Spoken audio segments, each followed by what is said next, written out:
oficialmente a gente começa o conteúdo. A Naju deixou o celular no chão. Eu tô tentando entender agora. Ela deixou no chão e foi lavar a louça, sei lá. Perdão, Raul. Eu olhando do céu, gente, que tá acontecendo? Pegamos no flagra aí, hein? Não, calma, vou explicar. Tô pondo roupa no varal. Entendi. Não, beleza, cara. Na hora que você tiver um tempinho, você vem pra aula de física aí. O irmão da Ana Júlia já câmera. Pode continuar a aula. Tá, Perdão. obrigado. Boa tarde. Boa tarde. Na hora que você tiver um tempinho, vem, cola aí. Pra ver a aula aí. Fiz aí com carinho. Tá? Não, mas eu tô prestando atenção, pode ter certeza. Ah, beleza. Rapidinho. Opa. Beleza. Obrigado, viu? Vamos lá. Imagina. Vamos. Ó, hoje, pessoal, então, oficialmente começamos o conteúdo aí do quarto bimestre, tá? Vamos começar aí com as leis de Kepler e a gravitação universal. Leis de Kepler nós vamos falar com um pouquinho mais sobre elas, né? E gravitação universal eu vou dar uma introdução e na semana que vem a gente vê mais, né, da gravitação universal com mais detalhes. Ok?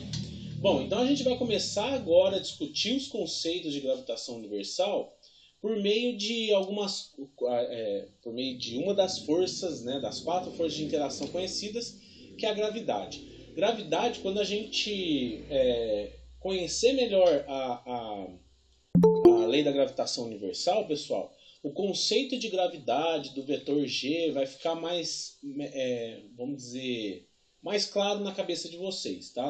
A gente não pode confundir a gravidade com uma outra coisa que a gente vai ter, que uma coisa que a gente vai ver mais pra frente, tá? Que é o nosso Gzão lá. Então, para nós, né, a gravidade ela acaba sendo imperceptível, né? No cotidiano a gente não dá muita atenção para ela, tá? Mas em escala astronômica, pessoal, é ela que faz as coisas acontecerem, né? Não deixa a gente sair voando ao esmo aí pelo universo, né? Possibilitou que a gente ficasse numa órbita circular ao redor do Sol, né? E tivesse vida na Terra, tá? E um dos efeitos da gravidade é a trajetória dos planetas no Sistema Solar, tá? Aliás, essas trajetórias e a disposição dos planetas no Sistema Solar foi fruto de discussões, estudos e descobertas por milhares de anos. Ok, pessoal? Bom, então, ó, o primeiro sistema planetário capaz de explicar e prever o movimento dos corpos celestes com uma precisão, eu coloco razoável aí, mas não tão razoável, né? Eles estavam mais preocupados em entender as estações do ano e ver como é que ia funcionar para poder, né, aplicar na agricultura. Foi proposto pelo astrônomo e geógrafo grego Cláudio Ptolomeu, certo? Lá no século II. Então, olha só, né? No século II, o pessoal já estava interessado em como que acontecia o movimento dos planetas, né? E já sabiam que a gente não tinha só a Terra, né? Eles já viam a Lua, é claro, né? A Lua estava lá, mas eles já sabiam da existência de Mercúrio, Vênus, óbvio, do Sol, Marte, Júpiter e Saturno, ok? E eles achavam que a disposição lá do Sistema Solar era essa, tá? As órbitas de Lua e Sol, né, são circulares nesse modelo proposto por Ptolomeu, enquanto que os planetas possuem órbitas mais complexas, descrevendo pequenos círculos denominados epiciclos, certo? Cujos centros se movem em círculos maiores em torno da Terra. Tá? Então, ó, o que era proposto por Ptolomeu lá no século II ainda era isso aqui, tá, pessoal? Um modelo em que a Terra estava no centro, né? Então era um modelo geocêntrico, certo? Com a Lua orbitando aqui. Professor, né? Oi. O Matheus falou que a Sofia da turma de eletrônica perguntou se pode entrar na aula, porque ela não entendeu nada na aula dela. Ela quer entrar para pegar. Pode. Mas sem bagunça, hein, gente? Pode entrar sim. Então, pessoal, ó, Ptolomeu ele propôs lá, né, um modelo onde a Terra era o centro do universo. Até então, eles pensavam que o sistema solar era o universo, né? A Lua girava ao redor da Terra e os planetas tinham as suas trajetórias. E eles pensavam que era isso daqui, né? Então, imagine a Terra aqui no centro e os planetas fazendo esse movimento de espiral ao redor da Terra. Então, rodando aqui e ainda em espiral, certo? É o que acontece se a gente olhar somente Sol, Terra e a Lua por fora, tá? A Lua está girando ao redor da Terra e a Terra gira ao redor do Sol. Então, a Lua ao redor do Sol vai fazer esse movimento, tá? Então, percebam, né, que esse modelo ele era bastante aproximado, mas ele já trazia algumas observações interessantes, certo? Bom, depois disso, lá no século XVI, o astrônomo polonês Nicolau Copérnico ele acabou propondo um modelo de organização do universo onde o Sol era o centro do universo, tá? Só que essa ideia já era defendida na Grécia lá pelo Aristarco de Samos, certo? Ele só pegou essa ideia e tentou comprovar e tal e fez o seu modelo heliocêntrico, tá? Nesse modelo aí, pessoal, a Terra passava a ser somente mais um planeta que, como os outros, girava ao redor do Sol em uma órbita circular em torno de si própria, que é o que a gente já sabe que acontece hoje, né? Movimento de translação é o movimento dos planetas ao redor do Sol e movimento de rotação é o movimento no seu próprio eixo, né? Ao redor da Terra, né, circula seu satélite natural, a Lua, e fechando o sistema, uma grande esfera imóvel onde se localizam as estrelas fixas. Beleza? Então, olha só, pessoal. O Aristarco de Samos, ele já propôs isso aqui, ó. Ele propôs que o Sol estava lá no meinho, né, do universo. Para eles, o sistema solar era o universo, tá? Mercúrio era o próximo planeta, Vênus o segundo, a Terra com a Lua orbitando a Terra, né, o nosso satélite natural, Marte, Júpiter, Saturno. Beleza? E por fora aqui, a gente tinha como se fosse uma redoma, né? Pensa numa redoma, pensa numa bolona de vidro e a gente dentro, certo?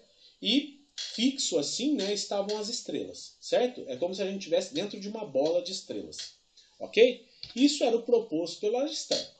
Só que aí veio, ainda lá no século XVI, veio o Tycho Brahe, né, que era um astrônomo dinamarquês, e começou a fazer algumas observações e começou a fazer traçar algumas, vamos dizer assim, alguns modelos diferentes, né, e começou a entender um pouco melhor sobre o movimento desses corpos celestes, tá? E o Tycho Brahe, pessoal, ele era um cara que tinha os seus seguidores, né, e um deles era o Johannes Kepler, que era um astrônomo alemão. O Kepler, ele foi aluno de Tycho Brahe, né? E o Tycho Brahe passou tudo para ele e o Kepler seguiu com a pesquisa do Tycho Brahe aí depois da morte dele, certo? E o que aconteceu, né? O Kepler, ele observou tanta coisa interessante que ele resolveu colocar tudo isso no papel, né? Foi vendo os erros que tinha, o que não tinha, e formulou desse modo as suas leis, tá? Que hoje elas acabam sendo, assim, parecem triviais.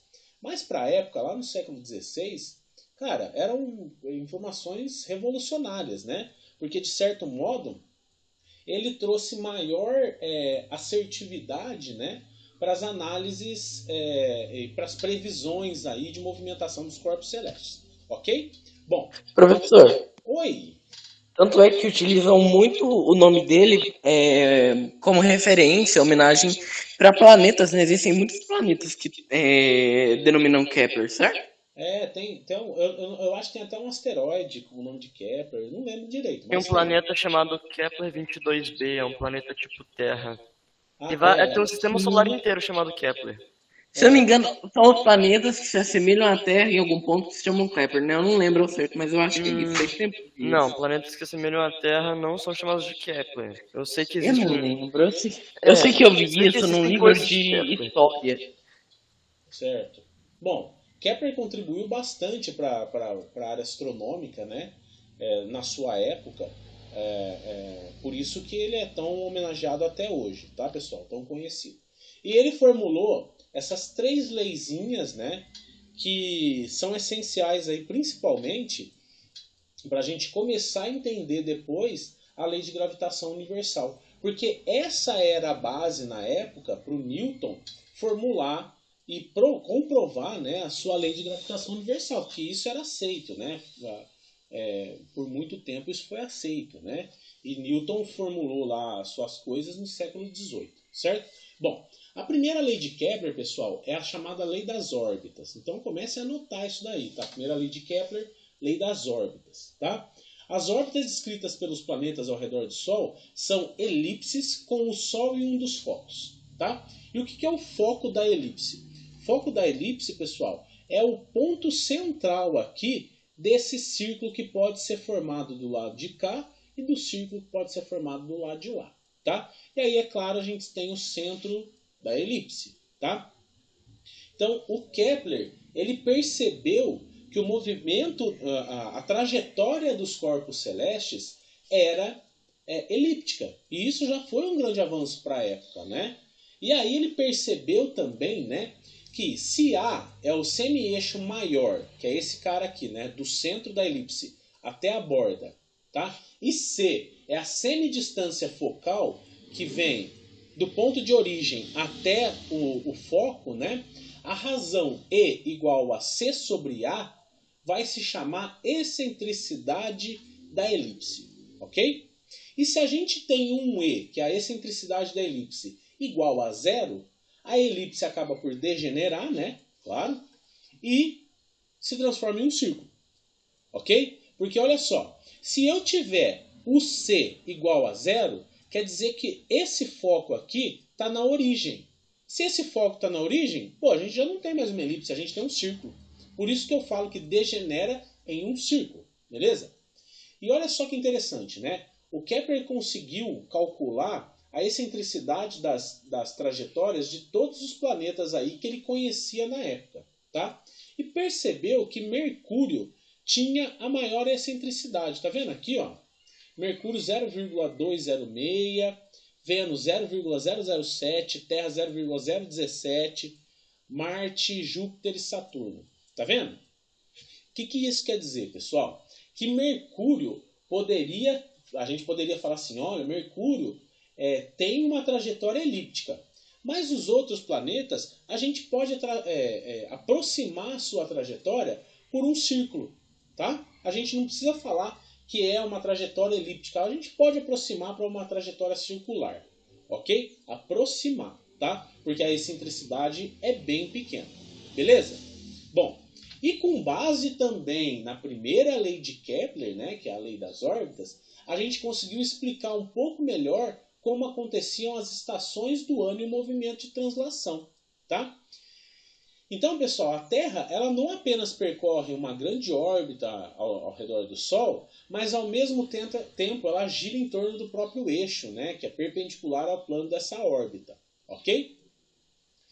O resultado dessa combinação aí, desses dois movimentos, é um efeito que a gente já observou, né? Ou não sei se vocês já pararam para prestar atenção. O Sol, ao longo do ano, ele vai executando movimentos diferentes conforme a estação que a gente está, tá? Então, ó, no inverno a gente vai perceber que o Sol vai descrever um arco mais baixo em relação ao plano de horizonte. Então percebam assim, né? Que no inverno, quando o Sol nasce lá no leste, a gente vai perceber que ele não vem retinho assim na nossa cabeça. Ele vai meio de lado, tá? Isso por conta do seu posicionamento, por conta da inclinação do eixo da Terra, tá? Enquanto que lá no verão, verãozão mesmo, estralando, a gente vai perceber que o Sol nasce lá no leste e ele vem retinho. A gente vê aquele solzão alto, meio-dia, sabe? Aquele sol de meio-dia que racha a moringa. É esse daí, por conta dessa inclinação do eixo da Terra, né, e do movimento de translação, é que a gente tem esse fenômeno.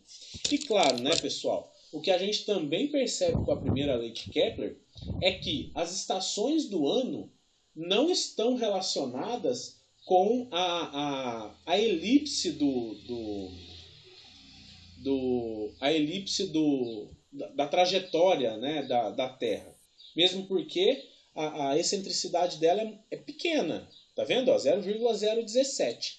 O que dá a característica de cada estação do ano é a inclinação do eixo da Terra.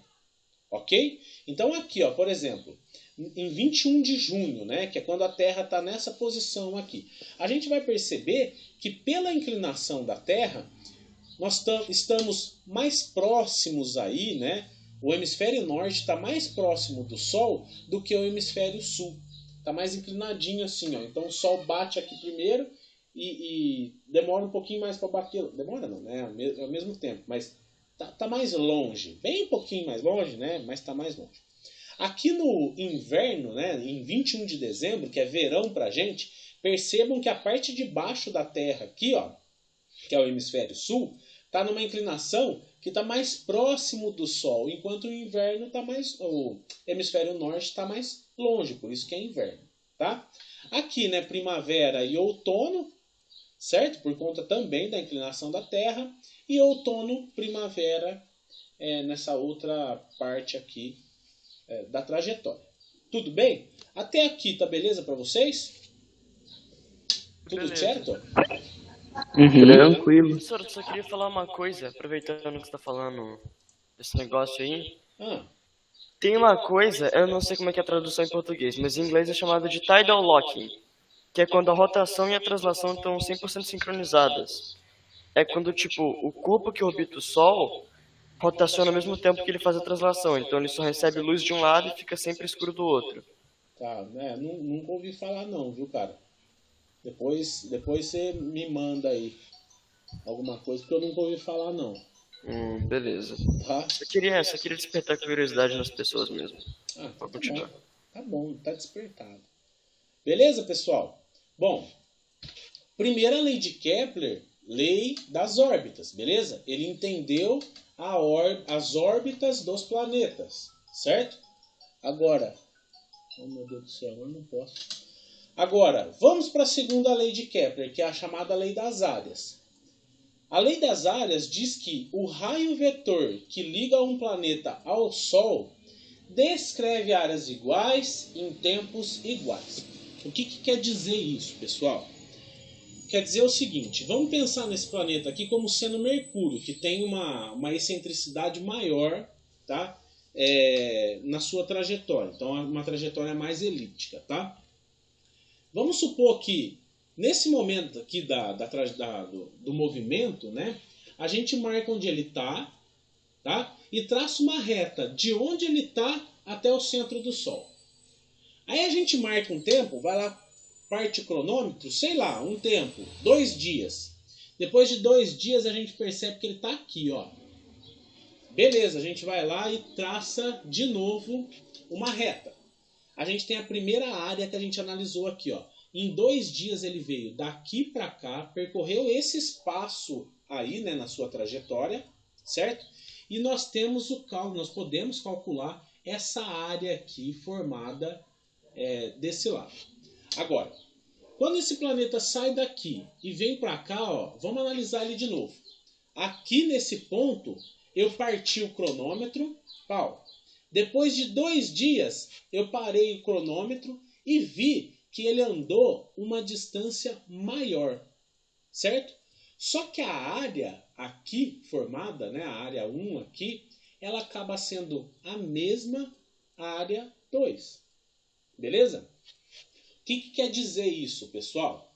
Num dado intervalo de tempo, o planeta vai descrever uma porção maior da órbita quando está no periélio, que é a posição mais próxima do Sol. Tá? E no afélio, ela vai descrever uma porção menor da órbita. Ok? Quer dizer, então, que quanto mais próximo o planeta está do Sol, que é o seu corpo mais massivo, maior é a sua velocidade. Porque se a gente percorre um espaço maior no mesmo intervalo de tempo, quer dizer que a gente aumenta a nossa velocidade. Certo? Conseguiram pegar essa? Sim. Então essa razão aqui de área por tempo sempre vai ser igual se a gente tomar qualquer situação aqui. Beleza? A velocidade que o planeta orbita o Sol durante o ano terrestre é constante? Tipo, considerando a rota circular. Se A não for uma rota rota circular sim, né? Porque a gente tem uma distância igual para todos os lados aqui, já que é circular. No caso da trajetória elíptica, não, né? Se o Sol está em um dos focos aqui, a gente vai perceber que vai ter momentos que o planetinha aqui está mais longe do Sol, e aí ele vai ter a sua velocidade diminuída, e vai ter momentos que ele está mais próximo do Sol e, consequentemente, vai ter a sua velocidade aumentada. Beleza? Professor, esse movimento de translação dos corpos celestes está relacionado a duas forças que implicam na formação da elipse, certo? Quais duas forças? Então, primeiro seria a força do corpo celeste, a gravidade do Sol, que seria extremamente forte no nosso contexto, e também teria outra que está, tipo, para lá do sistema solar, lá pro lado de Netuno, certo? Se eu não me engano é isso que eu lembro que eu li em algum livro.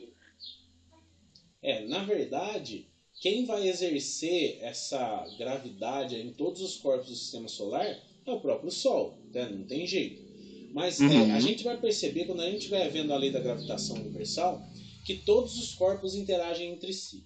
O problema é que, quando a gente tem corpos muito distantes um do outro, essa interação vai diminuindo, tá? Mas todos estão interagindo entre si, certo?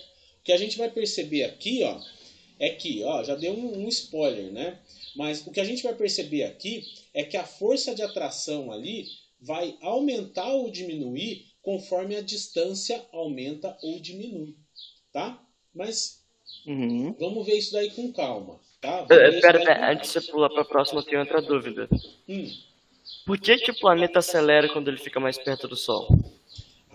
Porque a força de interação entre os corpos vai acabar aumentando. E ela também é mais rápida, é que o senhor falou, né? Que também acaba sendo mais rápida por conta disso. Isso, exatamente, né? A gente vai ter uma aceleração aí porque a força vai aumentar. A massa é constante, lembra? A massa do planeta não muda. Se a massa não muda e a força aumentou, nós vamos ter uma aceleração aí. Vamos acelerar e na hora que está diminuindo essa força aqui, vamos desacelerar e assim vai. Lembra lá da segunda lei de Newton? Dá pra gente fazer uma experiência bem simples até, que é ensinada metaforicamente no livro Mundo de Sofia, que eu sou completamente apaixonado. A gente pinta uma bolinha de gude e joga ela sobre a mesa. Como vão ser duas forças sendo aplicadas, a que a gente aplicou sobre a bolinha e a da gravidade, vai formar a metade de uma elipse. É mais ou menos isso, metaforicamente, que representa a trajetória dos corpos celestes na translação ao redor do Sol. Isso aí. Não sei se eu entendi muito bem, mas é isso aí. Beleza? Mais alguma dúvida aqui, pessoal? Segunda lei, lei das áreas? O que vocês têm que lembrar só é que aqui o Johannes Kepler ele deu uma contribuição valiosíssima, porque ele falou que conforme esse planeta foi se aproximando do outro corpo mais massivo, que é o Sol, a velocidade dele aumentou. Tá? E se a velocidade aumentou, quer dizer que tinha uma força que impulsionou esse planeta a aumentar a sua velocidade. É um movimento acelerado, certo? E isso é uma contribuição muito interessante que Newton sacou. Agora, primeira e segunda leis de Kepler, a gente pouco vê ainda, até hoje, né? A gente pouco vê, mas a gente vê mais no ensino médio e tudo mais, né? Mas para coisas mais avançadas, a gente vai para a gravitação, para a física newtoniana, ou se não, para a relativística, né? Que agora eles usam mais a relativística desde Einstein, que Einstein proporcionou isso.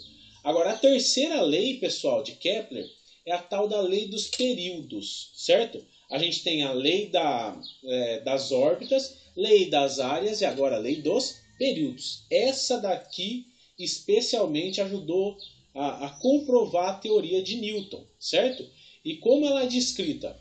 Os quadrados dos períodos de revolução de dois planetas quaisquer estão entre si como os cubos de suas distâncias médias ao Sol. Ok? Então, se a gente tiver T1 e T2, que são períodos de revolução de dois planetas ou de dois corpos celestes, tá? cujas órbitas, né, a órbita inteira, tem raio R1 e R2 respectivamente, a terceira lei de Kepler vai afirmar que o período de revolução do planeta 1 dividido pelo período de revolução do planeta 2 ao quadrado vai ser igual ao raio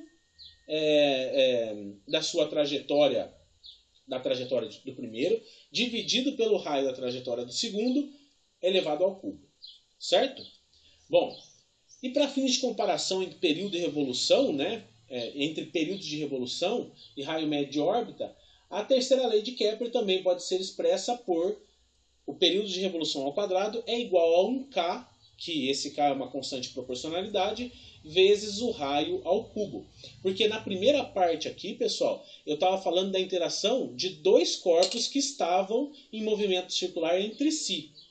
Na segunda parte aqui, ó, nesse segundo parágrafo, eu já estava considerando um dos corpos parado e o outro orbitando ele, certo? Por isso que eu não coloco uma proporcionalidade entre os dois, o período de revolução dos dois, mesmo porque o Sol, a gente considera que ele está parado ali, certo? No sistema solar.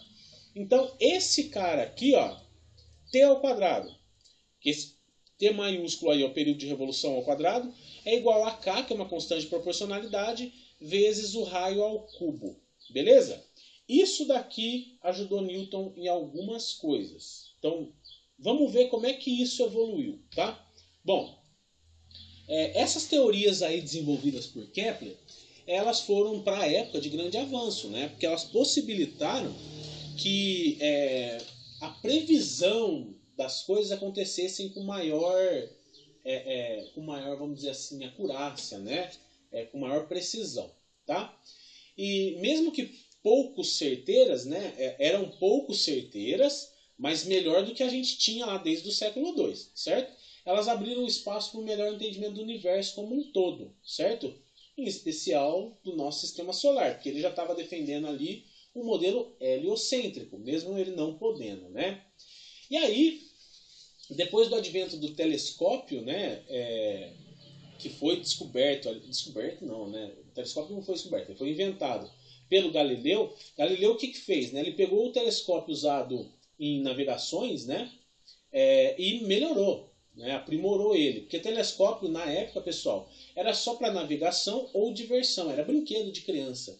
Tá? Então ele pegou o telescópio, fez um negócio mais aprimorado, maior, e apontou isso daí para o céu. Porque até então, Kepler usava telescópio, mas era diferente, né? O Galileu aprimorou o telescópio para conseguir estudar com maior profundidade o sistema solar, certo?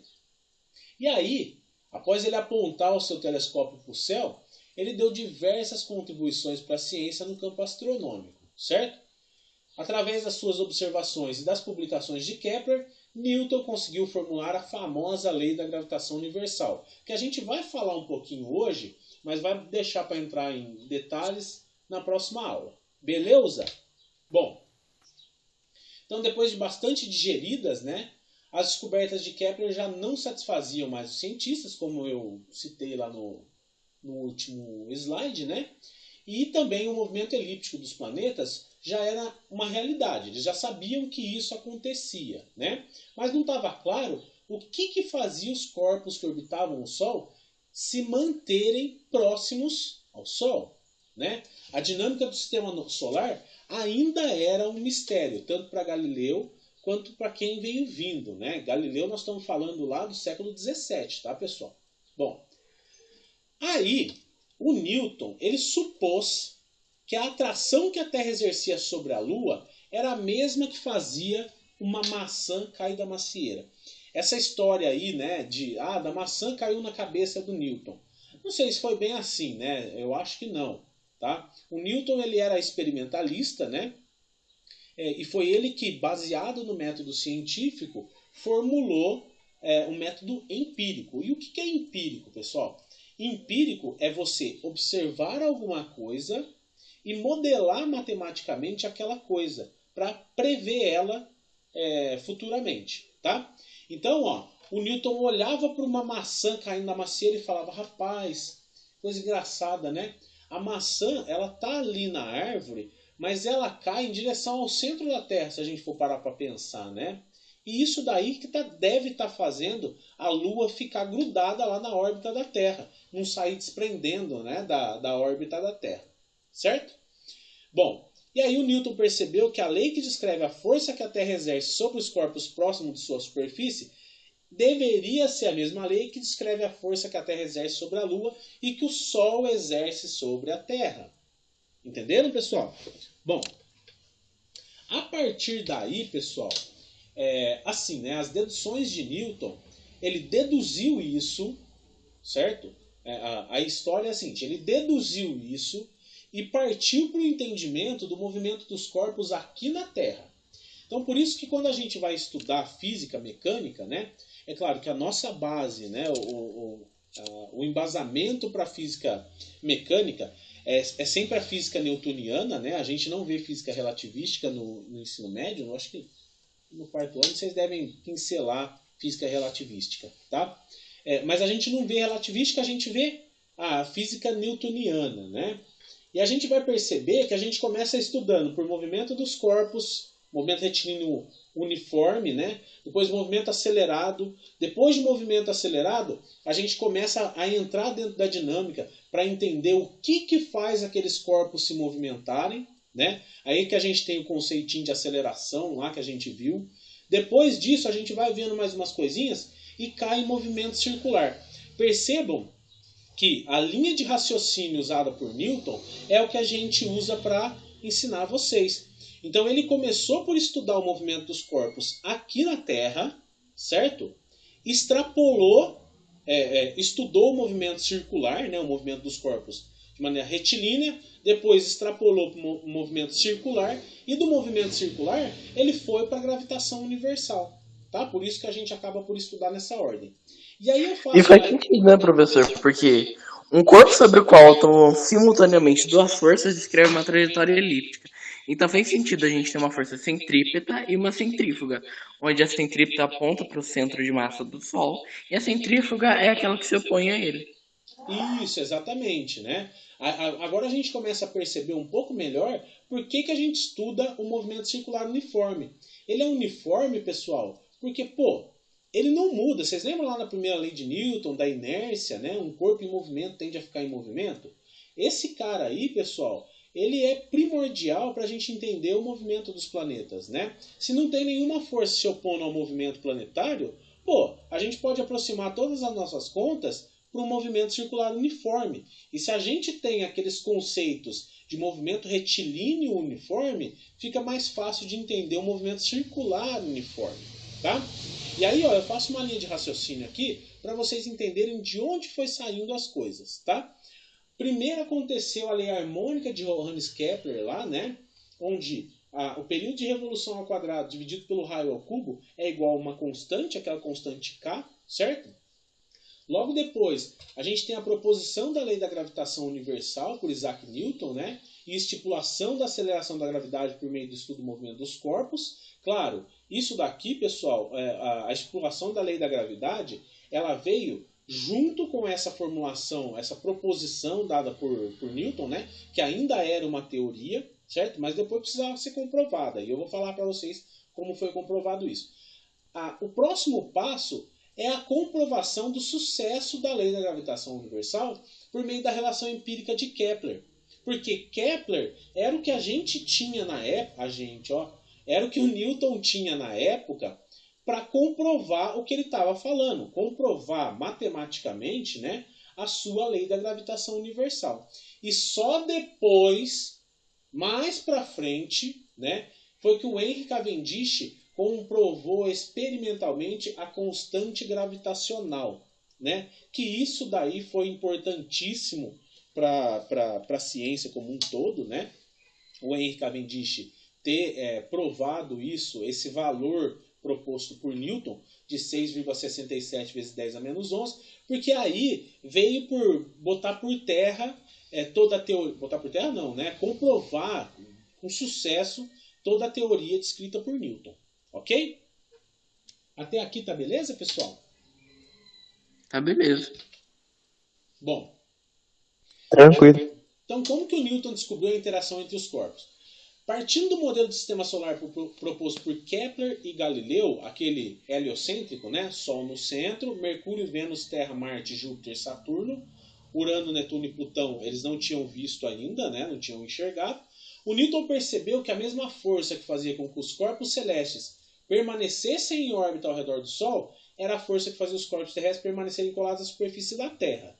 Ok? Porque gravidade, pessoal, eu soltei o negócio, ela cai e vai para a superfície da Terra. Ok? Desse modo, Newton foi capaz de prever os raios das órbitas de diversos astros e explicar, teoricamente, a lei empírica descoberta por Johannes Kepler. Quer dizer, ele conseguia, né, de maneira teórica ainda, né, não tinha sido comprovado, tá, que o que Kepler estava falando tinha muito sentido, e ele ainda trouxe mais uma contribuição, que foi a constante gravitacional. Tá? E aí comprovou, né, a lei empírica de Johannes Kepler, que relacionava o período orbital ao raio de órbita de dois corpos que se atraem gravitacionalmente. Foi aí que a palavra gravidade, campo gravitacional, começou a ser utilizada. Certo? Então a ideia de interação de corpos celestes partiu do estudo desses movimentos terrestres, como dos corpos terrestres, né, como eu adiantei aí para vocês, tá? E o Newton conseguiu determinar a aceleração imposta pela gravidade da Terra analisando corpos em queda. Então percebam, pessoal, que para ele achar essa constante gravitacional, que é o G maiúsculo, ele partiu do estudo dos corpos terrestres. Tá? Então, analisando a queda de uma maçã, por exemplo, ele foi lá, calculou a velocidade com que ele saiu do topo, né, que era zero, calculou a velocidade que chegou no chão, achou uma aceleração. Pô, essa aceleração é a tal da aceleração da gravidade. Tá? E como que eu vou relacionar tudo isso para achar um valor mágico, vamos dizer assim, né, que valha para todo o universo, que é o tal da constante gravitacional, certo? Então, de maneira empírica, vejam, de maneira empírica, ele foi lá, fez as observações, os seus ensaios, e aí deduziu, né, de maneira empírica, fazendo observações, que a constante gravitacional tinha esse valor. Aqui, pessoal, eu coloco essa equação aqui, mas, por enquanto, a gente não vai precisar se preocupar com ela, tá? Porque ela vem da lei da gravitação dos corpos. Ok? E a gente vai... a lei da gravitação universal, desculpa. E a gente vai ver ela com mais detalhes na próxima aula. Ok? Então, por enquanto, não precisa se preocupar, não. Né? E aqui também vem o conceito de força-peso, como é que ela funciona, como a gente calcula o vetor gravidade, estão vendo? Mas na próxima aula a gente fala com mais detalhe. Certo? E como que ele provou tudo isso? Né? Porque, beleza, você achou o valor, mas como é que você me prova que isso é verdade? E a maior prova de sucesso da sua, então, teoria, né, na época era teoria, hoje não, é consolidado, né, já foi experimentado e tudo mais, estava na relação empírica proposta por Kepler e no seu entendimento de movimento circular uniforme. Então ele pegou as equações que Kepler tinha proposto, pegou as equações dele de movimento circular uniforme, juntou isso e comprovou que o que Kepler tinha falado, a lei dele complementava, certo? Então foi por meio do equacionamento para a determinação da força centrípeta, por isso que eu falei para vocês, quando a gente estava vendo força centrípeta, que ela era importante para a gente estudar o movimento dos corpos, tá? Por meio desse conceito, o Newton comprovou que as suas deduções tinham relação com as de Kepler, ok? Por que isso? Porque vocês lembram que a força centrípeta, né, ela era dada por massa vezes velocidade ao quadrado dividido pelo raio. Ok? E aqui, a força gravitacional, que é o que a gente é o que Newton propôs, né, na época, ela era um G, que é a constante gravitacional, vezes a massa do corpo mais massivo, vezes a massa do corpo menos massivo, dividido pela distância entre eles ao quadrado. Na hora que a gente faz essa tratativa aí, né, de equação, esse equacionamento, né, levando em consideração o V aqui como ômega, a gente vai ter que o período de revolução ao quadrado dividido pela distância ao cubo, que veio lá dos estudos de Kepler, é igual a 4π ao quadrado dividido pela constante gravitacional vezes a massa do corpo que a gente está analisando. Ficou claro aí? Agora eu falei bastante, né? Ficou claro aí, pessoal? Esse equacionamento? Deixa eu ver se vocês escreveram. Certinho, sim. Tenho meio medo. Meio medo desse sim, tudo bem. Bom, vamos lá, tá? E aí, pessoal, faltava uma última coisinha pra gente, né, botar uma coroa na cabeça do Newton, né? Era provar experimentalmente o tal, né, da constante gravitacional, certo? E aí, como que eles fizeram isso, né? Precisaram de uma prova experimental. Essas teorias aí propostas até então, tudo era teoria, certo? Tudo era teoria. Elas foram amplamente aceitas, né? Aceitaram, provaram empiricamente, né? Observando, não, acontece mesmo, e ele consegue prever por meio de contas aí o que vai acontecer, qual é a velocidade que o corpo vai cair no chão e tudo mais, né? Todas essas teorias foram aceitas e publicadas no livro que a gente chama de filosofia. Eu não sei falar latim, tá? Filosofia Naturais do Princípio Matemática. É o Principia. Todo mundo na área da física conhece o Principia, né? Eu, inclusive, conheço. Aí, ó, tá vendo? O Principia, pessoal, ele é como se fosse o pilar da física newtoniana. Como se fosse, não. Ele é o pilar da física newtoniana, né? Quando a gente olha para a física, para o lado mecânico. E Newton contribuiu também para a ótica, e isso daí está no Principia também, tá? O Principia, ele foi publicado originalmente, né, a primeira edição dele em 1687, no século XVII, né? Depois, vejam, bem depois lá de Kepler, que foi no século XVI, né? E tinha 3 volumes. Aí tem a parte de mecânica, que é a filosofia dos corpos celestes, o movimento dos corpos, que ele descreve tudo, né? Começando lá da interação entre os corpos e chegando até explicando, né, ao longo do livro o movimento dos corpos terrestres, tá? E depois, além do que, os outros volumes traziam experimentos com ótica, alguma coisa do tipo, tá? Não lembro, eu vejo mais a mecânica. E 2 novas edições foram escritas em 1713 e 1726, beleza? Mas foi só no ano, olha só, depois de quanto tempo, hein? No ano de 1797, Newton morreu em 1727, tá? Que o Henry Cavendish comprovou experimentalmente esse valor da constante gravitacional G, por meio de um experimento que a gente chama de balança de torção, tá? A precisão era de 1%. Mas aqui, pessoal, foi quando ele comprovou bonitinho, e esse experimento dá pra gente fazer em casa, com claro, né, vendo o procedimento correto, né, mas dá pra gente fazer até em casa, certo? Não com uma precisão tão boa, assim, de 1%, mas dá pra gente fazer. Mas no que consiste a balança de torção, esse experimento da balança de torção? E isso também foi usado lá por Coulomb, né, na área elétrica, né, também, por isso que é igual, as equações são parecidíssimas, né, só mudam os termos. Tá? E como é que é feito esse experimento da balança de torção? A gente pega uma barra, coloca 2 bolinhas de massas idênticas em cada ponta dessa barra, certo?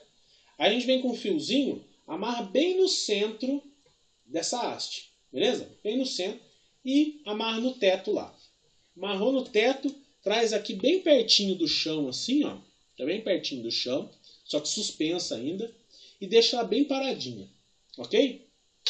Na hora que a gente chega com um segundo corpo mais massivo ao lado dos corpos menos massivos, a gente vai perceber que vai ter uma atração do corpo menos massivo para o corpo mais massivo, certo? Essa atração aí, pessoal, tinha relação com a constante gravitacional, ok? Então foi desse jeito que experimentalmente comprovaram o valor da constante gravitacional dada por Newton de maneira empírica, né? E agora de maneira experimental. Então eles foram lá, fizeram experimento e comprovaram então a teoria. Então vejam, né? O que Newton publicou em 1687 Só 110 anos depois foi comprovado, assim, matou a pau mesmo, que o cara estava certo, né?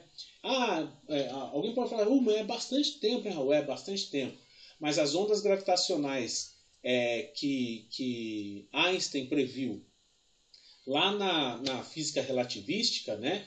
Lá no começo do século XX, só foram provadas agora, em 2018, se eu não me engano, tá?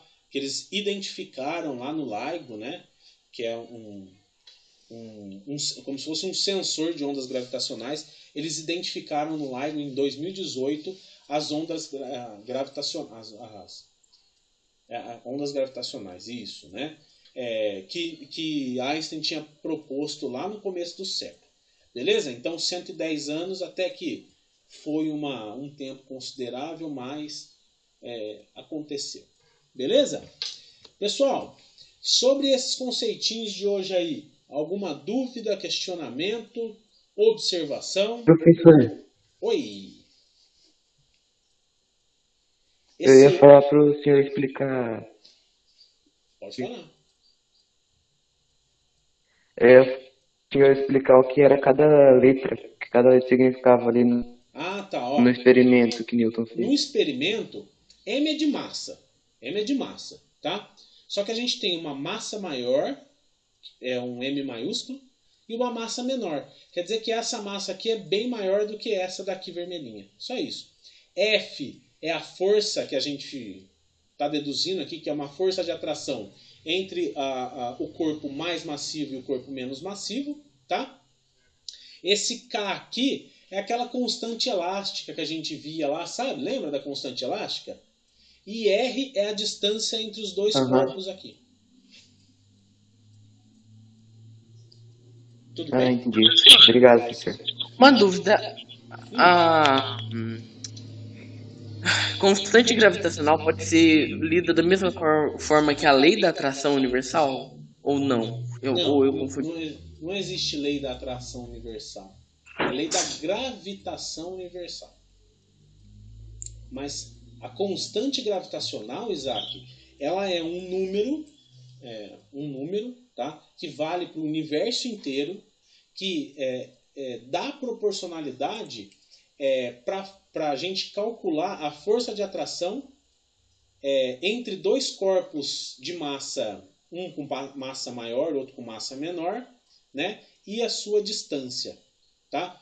Na hora que a gente vê a lei da gravitação universal com um pouquinho mais de profundidade, você vai entender isso, tá? Esse G... Eu acho que pode ter acontecido então, um erro de tradução.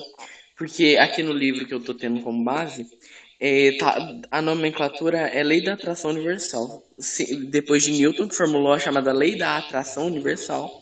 Segundo essa lei, todo objeto que atrai outro objeto com uma força cresce proporcionalmente ao aumento do tamanho dos objetos e diminui proporcionalmente ao aumento da distância em que separa os objetos. Aí eu falei, será que é a mesma coisa?